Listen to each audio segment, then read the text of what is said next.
おはようございます。画家の小木曽です。絵描きという仕事をしておりまして、佐賀県だったらば、昨年の9月から10月にかけて、展覧会個展をしましたので、もしかして見てくれたという人もいるかもしれませんけども、今日はですね、佐賀県、中学生、デッサン大会中部地区大会かなの中で、200数名、中学1年生、中学2年生、中学3年生いましたけども、その中で、厳選された素晴らしい10点の作品をご紹介しようと思います。10枚です。昨年は40枚ぐらい近くやったんですけど、今年ちょっと加筆をしてみようかなというふうに思います。で、本当に非常にレベルが高いです。だから全国の中学生でも高校生でも大人でも、こんな書けんのっていうのを見てもらって、で、どういうところを審査基準にしていってるかっていうところをぜひぜひ見ていただければというふうに思います。で、早速行きましょう。200何点の中で10位ですから素晴らしいですけど、こちらの作品でございます。ねえ、こちらの作品すごいでしょう。これ中学何年生か分かりません。そこまで僕見てないです。名前とかももちろん見てないです。審査するときね。中1、中2、中3、ごっちゃ混ぜにして、特選、入選、特選、入選、っていう感じで選んでいくのかな。非常によく書けてますよね。特にこのコーラ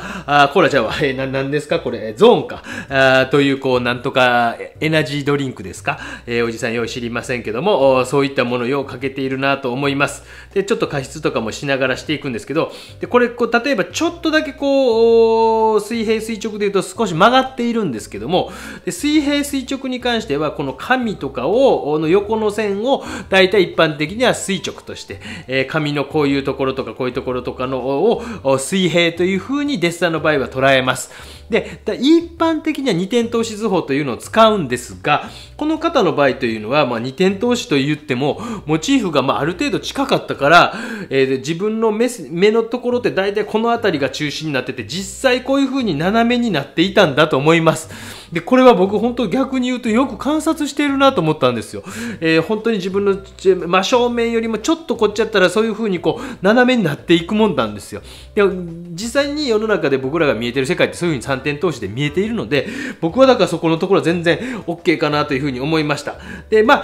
る程度の基準の中で、例えばこれが 500ml のカンカンやったりとか、玉ねぎの球体感やったり、ティッシュ箱の形やったり、あとはマスクがあって、で、そのまず形とかいうのが第一基準になってきます。で、これね、パースペクティブ的には、ここの線に比べると、これが逆のハの字になってるの分かるかな？その時気づかんかったかもしれないけど、本来はこういう風になっていかないといけない。自分の目線に近いければ近いほど、どんどん水平になっていくんですよ。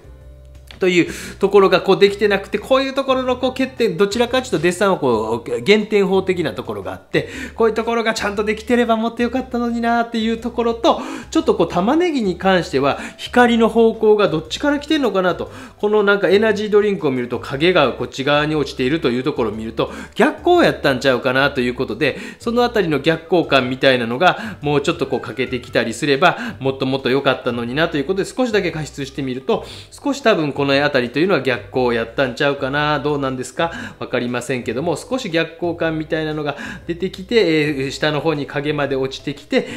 向こうの形みたいなのが、少ししっかりと、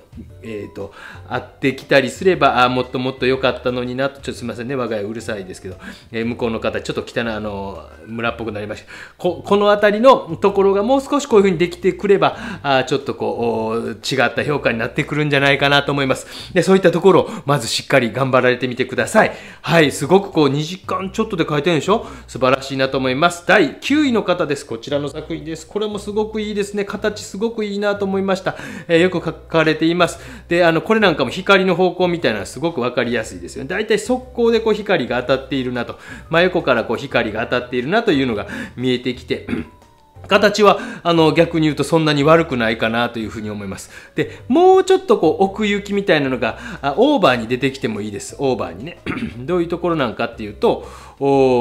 例えばここのティッシュの箱なんていうのの奥行き、ちょこっとだけ奥の方みたいなのを少しちょっと弱めて書いてあげたりするだけで印象がガラッと変わりますよ。奥の方なんで、一番奥の方のところなんていうのは少しだけ、例えば練り消しかなんかでポンポンと叩いたりとかするだけでちょっと印象変わりませんか？スッと抜けてくるみたいな感じ。で、そういうところがもう少しこう見えてきたりとかしたり、逆にファンタなんていうのとかもっと前にグッと見えてくるような感じとかっていうのとか、玉ねぎなんていうのも、もうちょっとこう一番端のとこ少し弱めてあげて、で、逆にこうちょっと中の方をもう少し強めに描いてあげる。立体物を描くという気持ちで、少しこう中の方を強めてあげるぐらいの気持ちで描いてあげたりしてあったりすると、玉ねぎのとこちょっといじりました。どうですか？ちょっと印象がガラッと変わりますよね。で、こういうところとかっていうのを少しこうできると光影の印象みたいなのと奥行きみたいなのが出るともっと上位にいけると思いますので、ぜひぜひ頑張られてみてください。加筆してみました。こんな感じでいかがでしょうか。もうちょっとこう、例えば、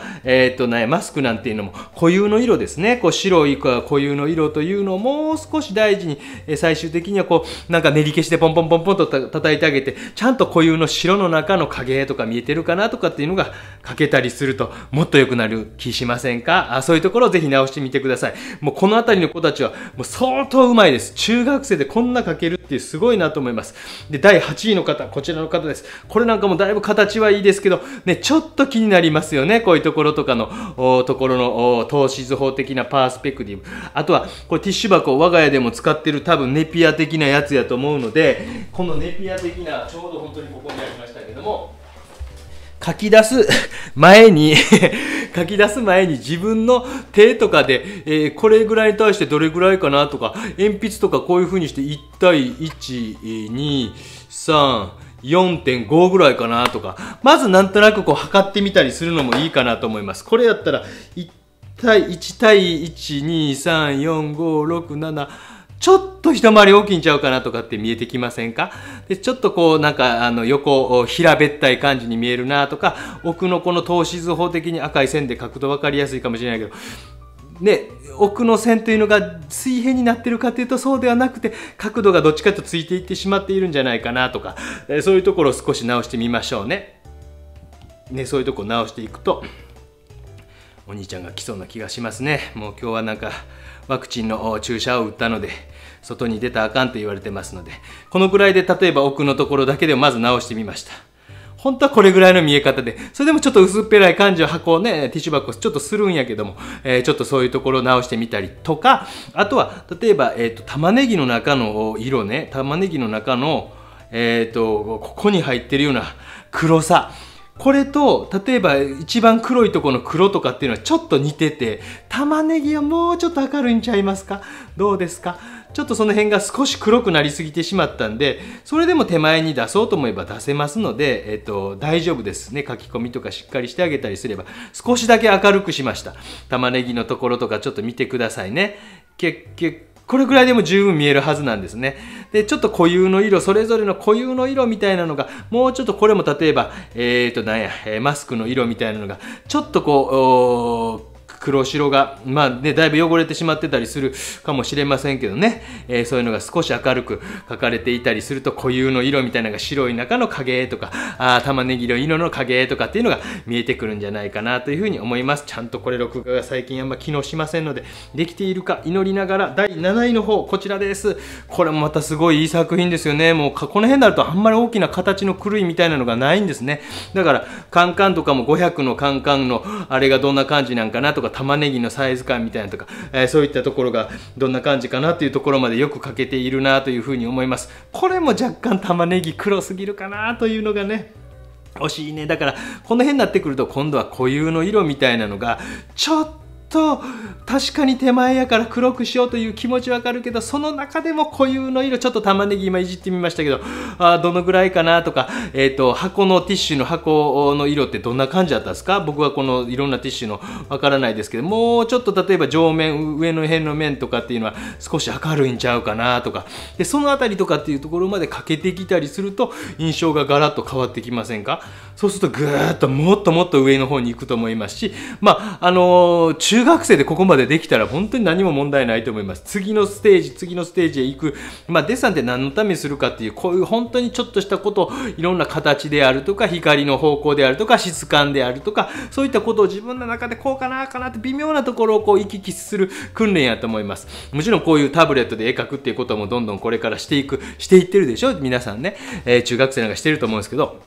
でも、やっぱりこう、普通に鉛筆とかでこういう風に書けるようになったら、より、こういうので書けます。どっちかというと、こっちは書けたような雰囲気になりやすい。雰囲気を作るのが簡単なんです、タブレットとかで書くと。でも、やっぱりプロが見ると、ちょっと形がおかしいな、骨格が違うなとか、すぐ分かってしまうんですね。でそのための訓練としては、こういう、実際に鉛筆とかで書いて、ちょっと違うなと思ったらそこで直してあげて、すごい大変やけども。っていう、こう、右往左往してみるっていうことが大事で、それは次の作品でございます。こんな風におしゃべりしながら動いていくんですけど、6位の課です。だからそれはなかなかこう、大変な作業やったりするんですけども、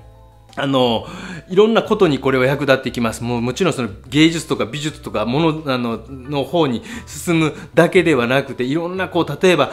会社に入ってプレゼンテーションをしようと。例えばパワーポイントっていうのでパソコンでパッパッとスライド作るときとかでも、フォントの文字の大きさとか、色とか、そういうのとかもこういうデザイン力みたいなのとか、ちょっとこっちの方がいいかな、かっこいいかなとか、そういうのとかホームページを作るなんかにしてもそうですし、なんかそういうのとかも全部役立ってきます。実は役立つんですよ。覚えておいてくださいね。はい、次の作品こちらです。これなんか本当に形もいいし、すごい書き込み、この三ツ矢サイダーのこういうロゴまでしっかり書いてあって、非常によく頑張ったなと思います。じゃあこれどこやねんってなったらね、玉ねぎとティッシュ箱のなんかこう、距離感みたいなのが、ちょっと甘いんだよなーっていうのがこれ問題なんですね。惜しかったなー、ごめんね、めっちゃ厳しいね。でもほんまにいいから言うてんのよ。ね、ここの実際問題多分この辺やったんちゃうかな。そうやないとなんかこう玉ねぎが向こうにめり込んでるように見える。なかなかこれ解説難しいんですけど、実際はもうちょっと手前でそこの奥の隙間みたいなのが、隙間なくても寄り添ってても、なんかこれだとちょっとブツッとこうくっついてしまってるようなところに見えてしまうので、自分のこう初め書き出す時というのは、どんな作品をするでも、机があって、で自分がこういますと。じゃあ自分の位置からティッシュ箱がこう上からあってとか、カンカンがあって玉ねぎがこうあってとかっていう、そうすると自分の目ん玉の距離からすると、例えばこことここが同じやったら、画中の中で、ですね、画中の中で一番手前というところっていうのは、全く同じになりますよね。で、それで上から見た時に、じゃあ玉ねぎがどの辺かなとかっていうのを、こういうふうな上から見てみるとかっていうこともぜひされてみてください。特にこう、あんまり自信ないなとかっていう方はこういうふうに置いてみて、自分の目から一番近いところっていうのは、絵の中で、これの中で一番こう手前に行きます。だから玉ねぎがこの辺りにあるとなったら、この辺りに来るんちゃうかなとかっていうのがわかりますよね。言うてることわかりますかね。中学生難しいこと言うとんなって感じかもしれませんけども、そういうところがもう少しこう見えてきたらもっといいかなと思います。ごめんね、加筆するところというわけじゃなくて、ちょっとその場所の問題かなと思いました。次の作品第5位、もうこの辺りになってくるとほとんど何も言うことないやんけって、突っ込んでるかもしれませんけども、これ非常にこれもいい作品ですね。このティッシュ箱こんなんやったんかな。なんかここの上の面にちょっと点線がうっすらとあってもよかったのかなと、そんな細かいこと言いはんのって感じかもしれないけど、ちょっとそれは気になった点です。で、もう一つはちょっとだけ、もうめっちゃ細かいでしょ。上の面積もちょっと減らして下を大きく開けてあげた方が一般的には安定感があります。上の方をどっちかというと狭く、下を大きく開けてあげた方が安定感があります。で、いろんな絵があっていいんですよ。もちろん僕は不安定を狙うような絵ももちろん描きますし、でもこういう卓上デッサンと呼ばれるものっていうのはどちらかというと安定感がある方が、だからどちらかというと減点法のなんですね。ではデッサン嫌いになる人も多かったりするかもしれないけども、だいたい形がこうで、次質感こうで、立体感こうで、なんか遠近感こうでっていうのができますかっていうことを問われるのがデッサンなんですよ。だからすごい嫌いになる人も多いかもしれないけど、ある程度一つ一つちゃんとそこを咀嚼しながら、今形が悪いのはなんでかなとか、これがなんでかなというふうに考えていってほしいなと思います。このあたりとかをしてちゃんとしてあったりすると、もっとギュッと上に行ったりもしますし、もしかしてもうちょっと積極的に本当ここにティッシュ箱からティッシュかなんかが出ているぐらいの書いてあげたりするだけで、なんかぐちゃぐちゃアートしてあるようなものがちょっと書いてあったりするだけでもまたちょっとこうモチーフが寂しく見えてしまうので、書いてあってごめんなさいね、もう本当にすごくレベルが高いから高いことを望ん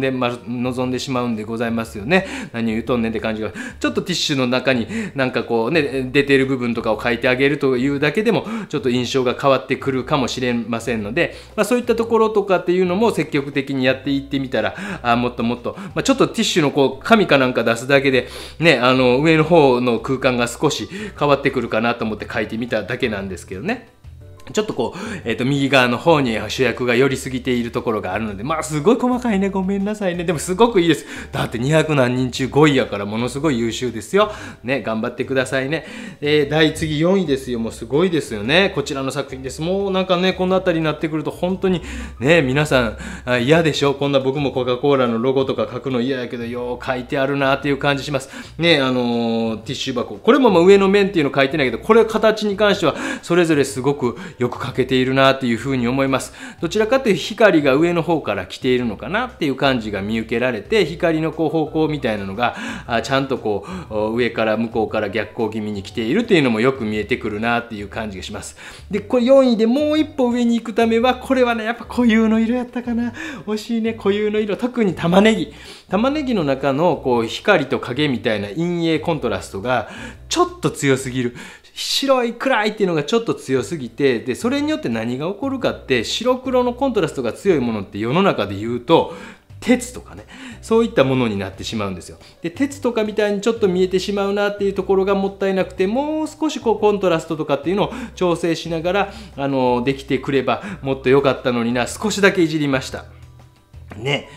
でこれぐらいの見え方が多分自然やと思うけど、あんまりにもツヤツヤっとするからちょっと鉄っぽく見えてしまって、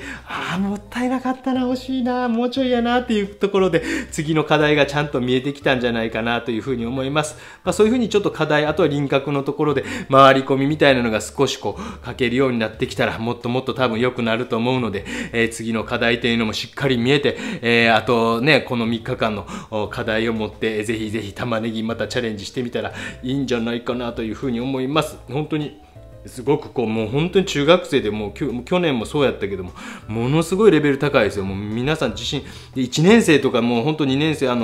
選ばれなかった人でもすごいいいとこあって、時間がちょっと足らんかったなとか、形すごいいいのになとか、逆に形は良くないけどすごいなんかいいところ描いてるなとか、いろんな絵いっぱいありました。だからその辺を自分の今の何が問題点かということをしっかり考えてやられてみてください。ちょっと玉ねぎのとこだけ加湿しました。これによってコカ・コーラの赤っていうのとちょっとこう黄土色的なこう玉ねぎの色の差みたいなのがぐっと見えてきたんじゃないでしょうか。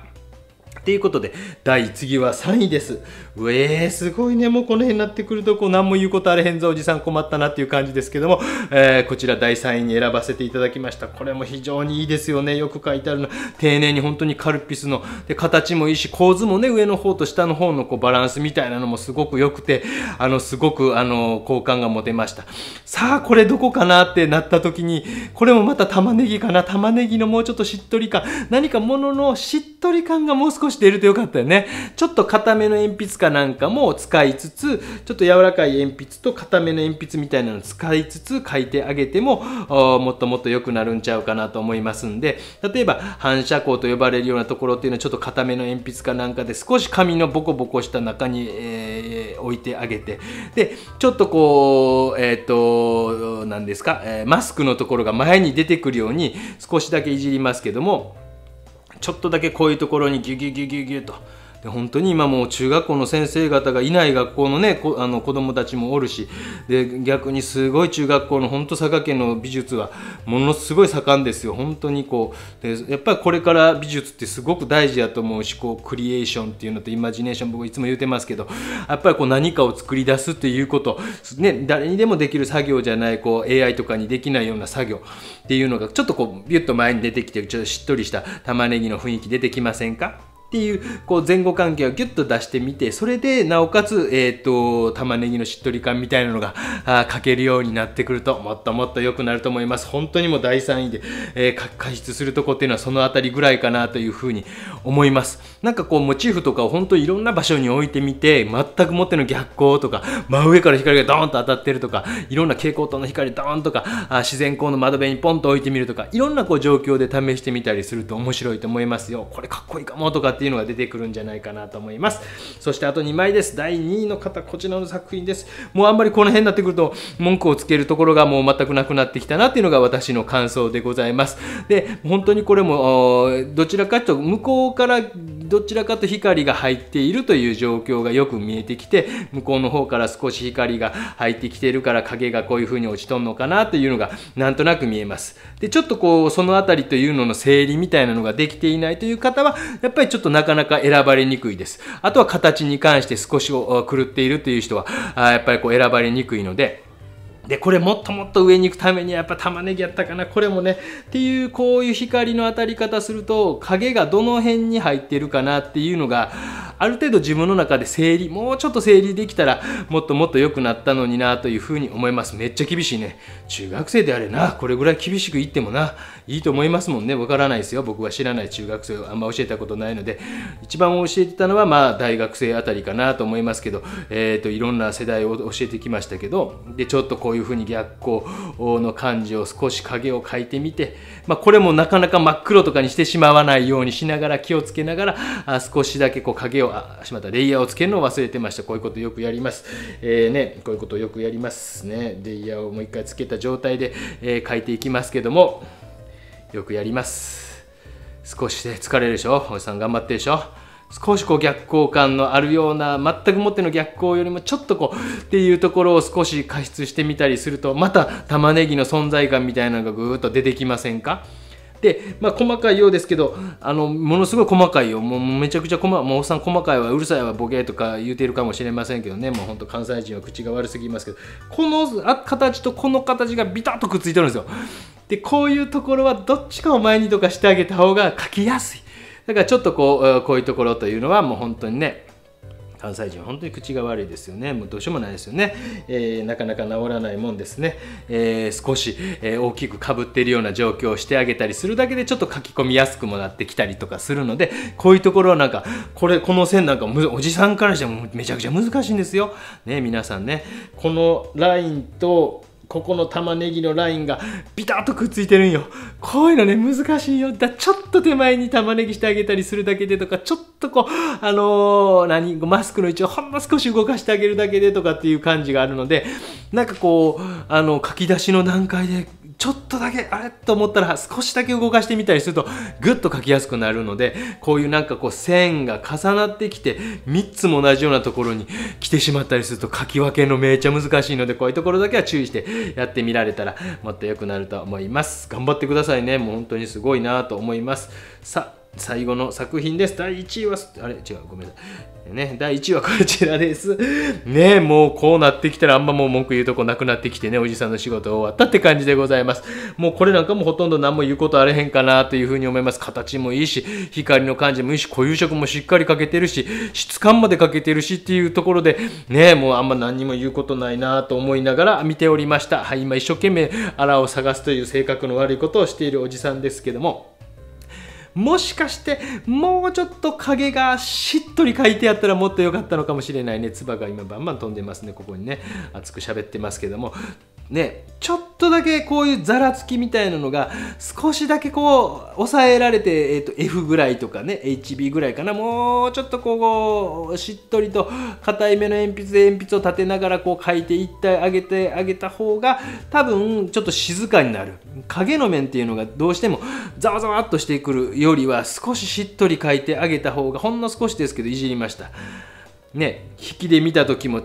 やっぱ脇役は脇役なんですよね、影ってね。で、こういうところまでこう神経を尖らせて描いてあげて、そしてなおかつこの玉ねぎの質感と後ろのこの質感、何ですか、この、エナジードリンクの質感みたいな、最後ね、どれぐらいわかんないですよ、試験で、もっと短い時間かもしれないけど、おじさんは入試の時に、大失敗してます。東京芸術大学というところ、むさびたまびという現役で受けた時に、もうすごい入試とかでテンションが上がって